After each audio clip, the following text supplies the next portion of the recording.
we don't know what's going to happen. Okay, so I wasn't supposed to be here, so I will confess I did not even read the readings until this morning. Yeah.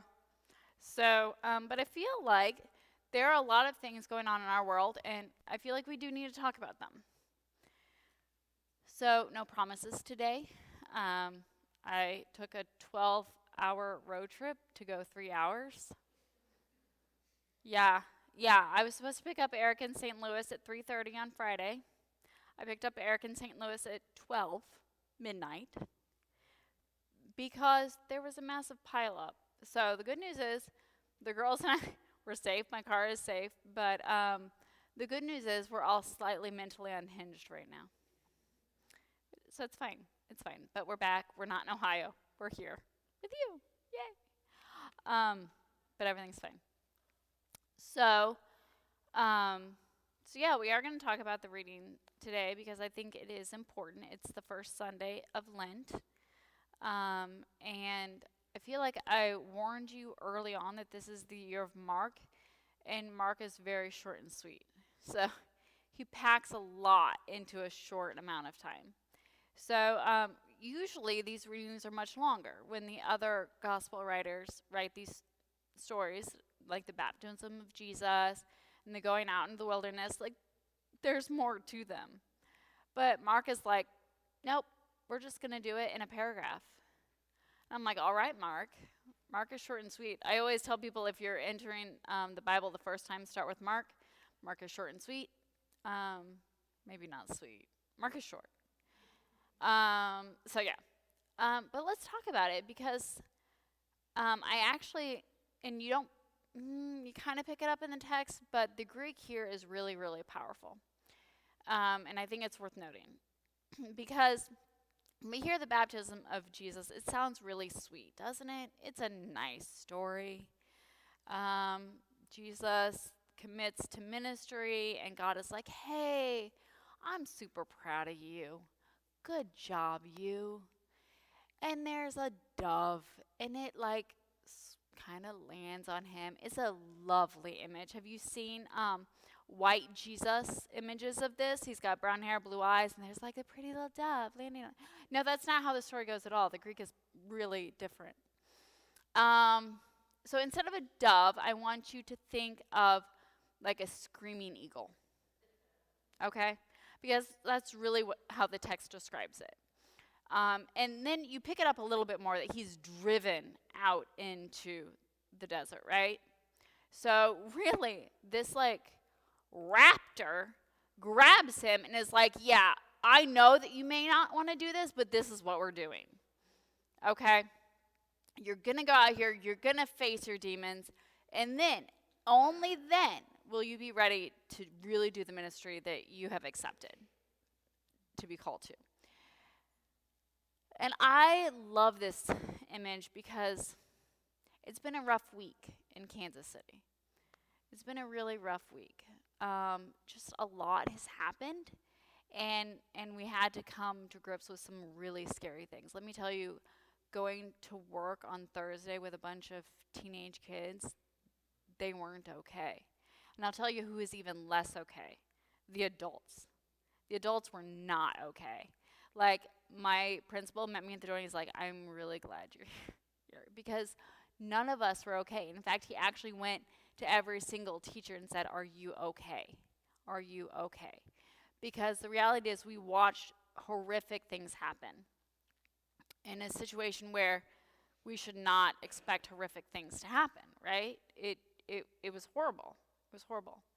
And to think that children, can I just tell you the reality is it's always the innocents who suffer in every single situation. In war, in poverty, in violence, it's always the children who suffer the most. And we don't want to acknowledge that. We always like to talk about big tough soldiers and these big tough men who are out there fighting battles, but it's the kids who die. It's always children who die. And that's what happened at Union Station. And in fact, my own girls came home and they were telling stories of friends who had been at Union Station and how they had to like hide under trucks or they had to go wherever, and so people saw things that are unspeakable. And I think our first gut is always to make it okay. So we always want to offer an answer, right? Even for me as an adult, when I came into work on Thursday, I wanted to say something to help the kids feel okay or to help the adults feel okay. I wanted to make it go away. We want to offer answers. Well, if we just did this, and we immediately go into gun control debates, right? Well, what we need is more good guys with guns. What we need is no guns, right? We immediately jump into this fray of arguing about what's the answer. We need an answer. And we struggle to sit in the desert. Lent is about sitting in our desert. It's not about answers and making the feelings go away. It's about coming to grips with the horror of ourselves. When Jesus goes into the desert, he has to come to grips with the horrors within himself, his own temptations, his own struggles with sin. Is that slightly comforting that even Jesus has to do that? I find it comforting because it makes it feel a little bit safer for me to do it. It makes me feel a little bit more okay being vulnerable in my own stuff.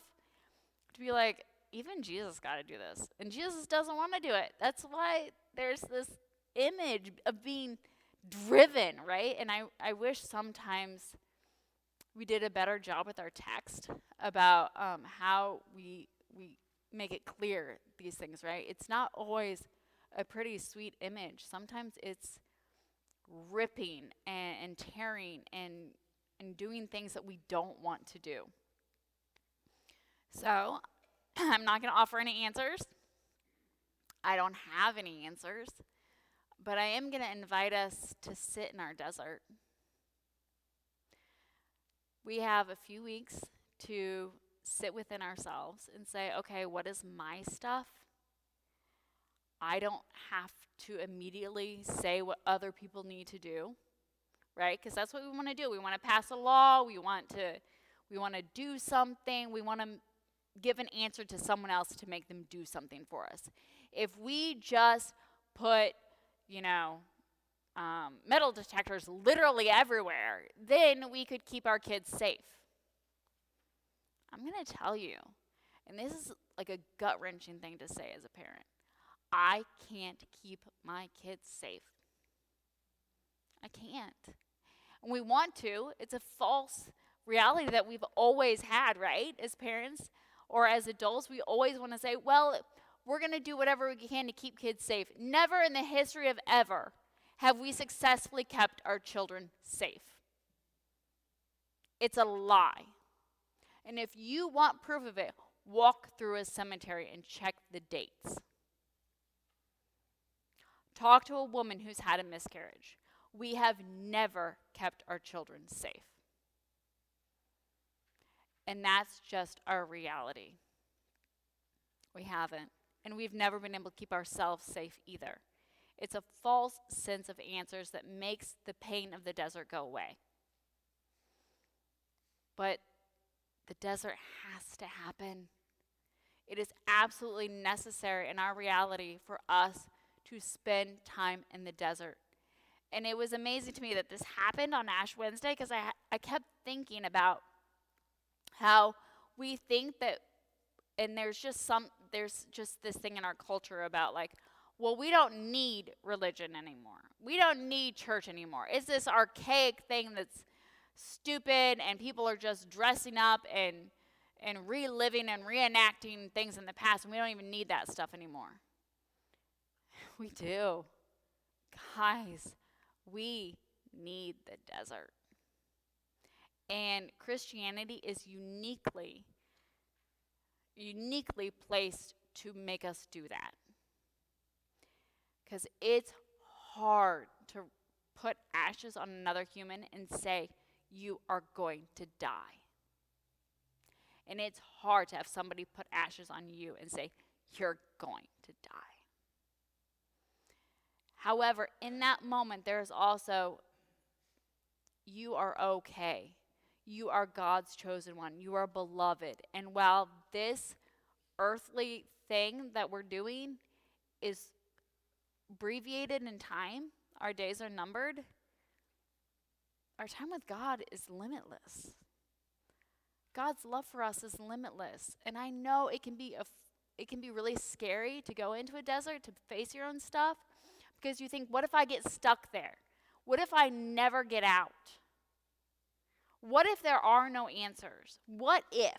What if, right? We get so afraid of our what ifs that we refuse to ever ask them. And so we avoid our deserts. We debate political things.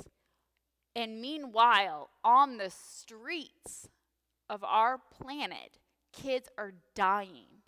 They're dying in the Middle East. They're dying in Ukraine. They're dying in Kansas City. Kids are dying because we don't want to spend time in the desert. So this Lent, I invite us, don't worry about the answers. Don't worry about it. They will come. But answers will only come when we've wrestled with our own stuff. And if we can't wrestle with our personal stuff, there is no redemption. Aren't you glad I'm back? Probably should have stayed home today. We want you to know that you're welcome to join us at 10 a.m. on Sundays. Please be sure to hit subscribe to receive our sermons. We can't wait to meet you. Because for as horrible as this was, and we spent some time to actually read some of the stories, this town, I'm not going to say the F word because that would be inappropriate and not pastoral. This town is amazing. People did incredible, awesome things, and they did it without needing the 800 cops that were there. And I think that says everything about this town.